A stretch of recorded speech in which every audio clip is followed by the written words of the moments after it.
It all started second grade. I remember my second grade teacher's name, Miss Thompson. But we made nut tree bread, and all the students each got their own little pan for putting a loaf of bread in, and we made some dough and we put it in the cafeteria, put them all in the oven, and when the bread came out, I was just shocked. Look, I've made a loaf of bread, and I remember it, and I've just been fascinated ever since. Making homemade bread, fresh out of the oven, just can't be beat. Hi there, this is Mike Mosier, or Mosh, and I'm back again with another one of my favorite dishes, ciabatta. And this is a recipe I've been baking for years, and boy is it good.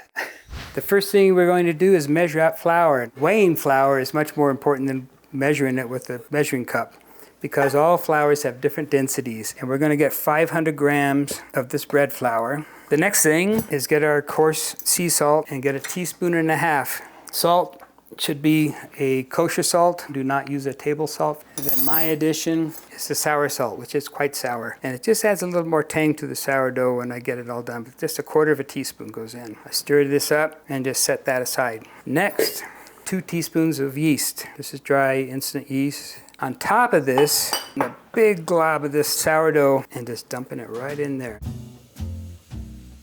This is my sourdough, which I made in 1992 or 3. It's been affectionately named Igor. It gets to be quite a friend. If you talk to anyone that has sourdough, that's their buddy. When I moved from where I used to live, which is 10,000 feet up in the Rocky Mountains, to where I currently live, which is about 6,500, I changed water. And unbeknownst to me, the water where I live now was bad enough that Igor almost died. And I went through anxiety and panic. Igor became that much more important to me, having been through some sickness and recovered.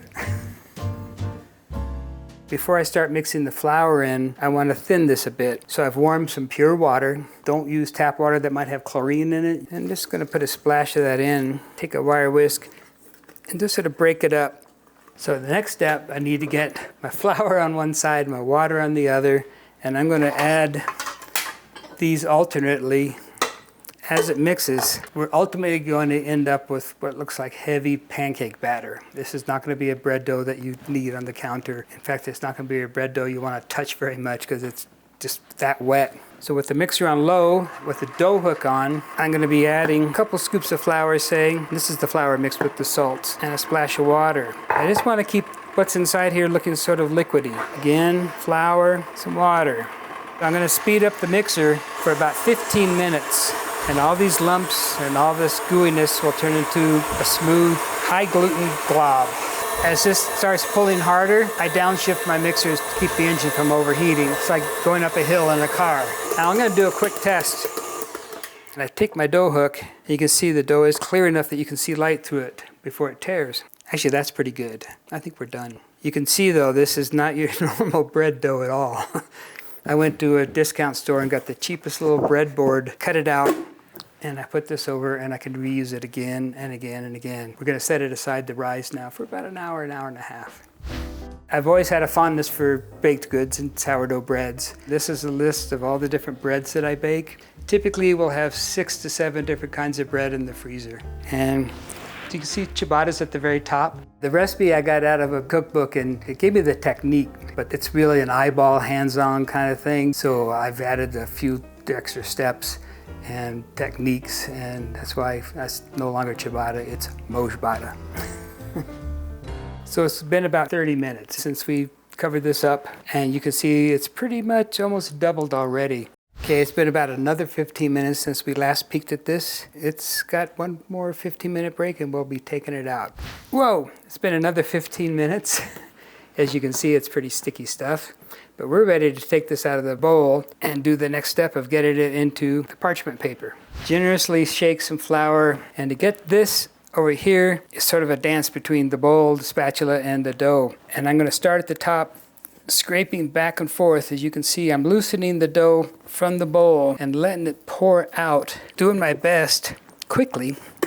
I'm going to take the lightly oiled bench scraper and working quickly separate these two globs. And you can see I'm letting the bench scraper do most of the work here and coating it with a bit of flour. You pick up the dough, stretch it, and set it down.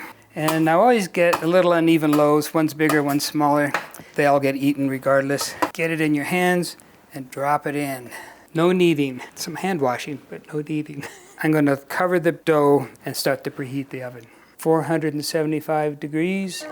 Okay, it's been about a half an hour, and one loaf of bread got a little out of control, but it's still within the bounds of being able to bake it. My first step before these go into the oven is to fill that tray in the bottom with some ice. The ice cubes will release steam and help bake the crust. And next, I slide this onto the baking stone, close it up, and I'm going to give it 8 minutes.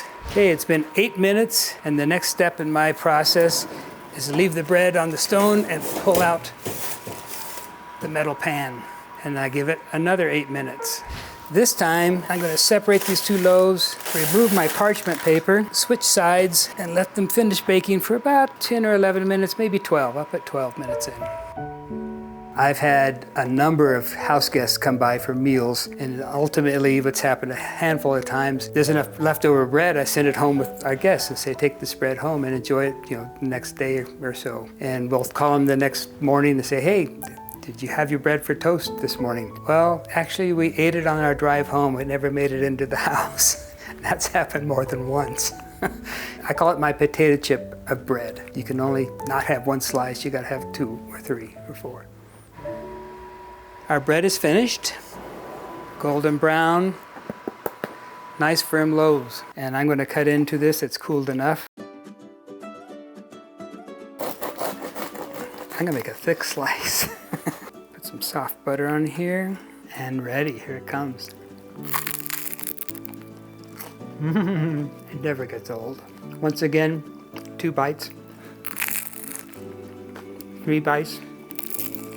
We make French toast with it. I've had it cold with turkey slices as a sandwich. My favorite way though, I think, is lightly toasted with some butter. I like making people happy, especially at the dinner table. It's a great way to bring the meal together, as it has been for thousands of years. Bread, it's good.